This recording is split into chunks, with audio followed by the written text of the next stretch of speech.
Coucou les jeunes pousses, nous voilà encore réunis pour un petit projet de Noël. Donc aujourd'hui on a changé les rôles, c'est Basile qui me filme et moi qui fais. Alors, un petit sapin de Noël, donc du coup une petite forme, vous pouvez la dessiner comme vous le souhaitez. Et sinon je vous mettrai le modèle à télécharger. Un crayon, on fait le tour en fait du gabarit.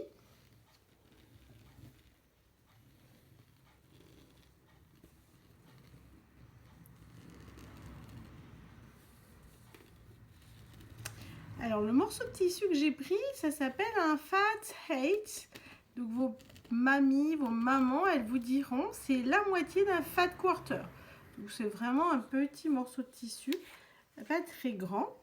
Et voilà, mon tour est dessiné. Donc je vous montre mon petit tissu que j'ai choisi. Je plie en deux. Ça c'est important, maintenant que j'ai fait le dessin du gabarit. Et je vais coudre tout autour en laissant à peu près 3-4 cm d'ouverture pour pouvoir retourner mon projet. À tout de suite. Et bien voilà, j'ai cousu tout autour. Alors si vous avez un petit ciseau cranteur, vous pouvez le prendre. Sinon, vous prenez un ciseau tout à fait normal. Je vais juste vous donner une petite astuce. C'est-à-dire, comme il y a beaucoup de courbes, c'est pas toujours été facile de coudre. Et ça sera peut-être pas si facile que ça fasse des belles formes une fois retourné. Alors d'ailleurs, ce projet-là, vous pouvez le faire sans le retourner. Vous pouvez très bien le coudre et le laisser. Alors surtout si vous avez des petits ciseaux cranteurs, vous le laissez comme ça et vous bourrez sur l'endroit. Moi, j'ai choisi un peu la difficulté, peut-être parce que je suis une adulte, mais après, à vous de voir avec ce que vous avez envie de faire. Mais en tout cas, c'est faisable aussi de ne pas retourner le projet. Donc, vous voyez, moi, j'essaie de couper vraiment très près des coutures que j'ai faites, parce qu'après, il va falloir qu'on crante un petit peu sur tous les creux comme ça, pour donner de la souplesse au tissu, mais sans couper les coutures, parce que sinon, on se retrouve avec des trous dans notre projet. Ça va pas être rigolo sur le sapin de Noël. D'ailleurs, je sais pas si vous en avez vu, je vais vous en montrer des tout faits. Comme ça, vous pourrez voir en attendant que je finisse de couper. Je vais vous le chercher.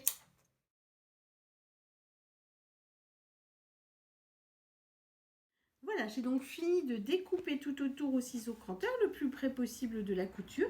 Et en fait, dans les petits coins comme ça, j'ai vraiment entaillé jusqu'au bout quasiment de la couture pour pouvoir libérer un petit peu le tissu qui va être très serré à cet endroit-là avec le retournement. Donc je retourne et puis je vous retrouve juste après. Et bien voilà, j'ai fini de retourner mon projet. Alors vous pouvez le repasser un petit peu, ça ne lui fera que du bien. Donc si vous ne savez pas repasser ou si votre adulte référent a du peur de vous faire utiliser le fer à repasser, demandez-lui qu'il vous aide. Et donc voilà mon petit sapin de Noël. Maintenant, je vais y mettre ce qu'on appelle de la bourre. Alors là, j'ai choisi de la bourre synthétique qui n'est pas allergique. Et je vais donc rentrer dedans de manière à lui donner un petit air en 3 dimensions, un petit air gonflé à ce sapin de Noël. Donc vous mettez autant de bourre que vous le souhaitez, c'est à votre choix. Donc on rentre avec le doigt par la petite ouverture que j'ai laissée et on va en mettre jusqu'au bout. On peut s'aider d'un petit pic à brochette comme le mien, donc peut-être un peu plus gros.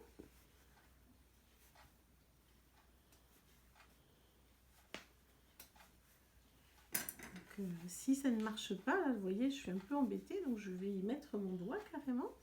Puis je vais aller le plus loin possible avec mon doigt et quand j'aurai assez, hop, j'y emmènerai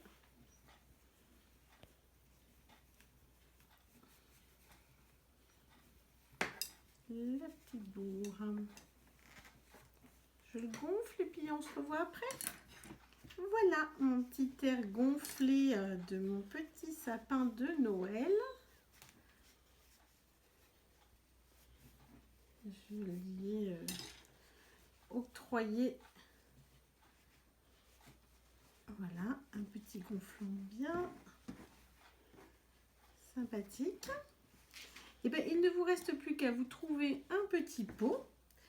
un petit pic à brochette et on va donc rentrer le pic à brochette le long du sapin, piquer ensuite dans votre petit pot et vous pourrez, si vous avez le loisir, d'aller dans la forêt chercher un petit peu de mousse pour lui donner un petit air authentique à ce sapin.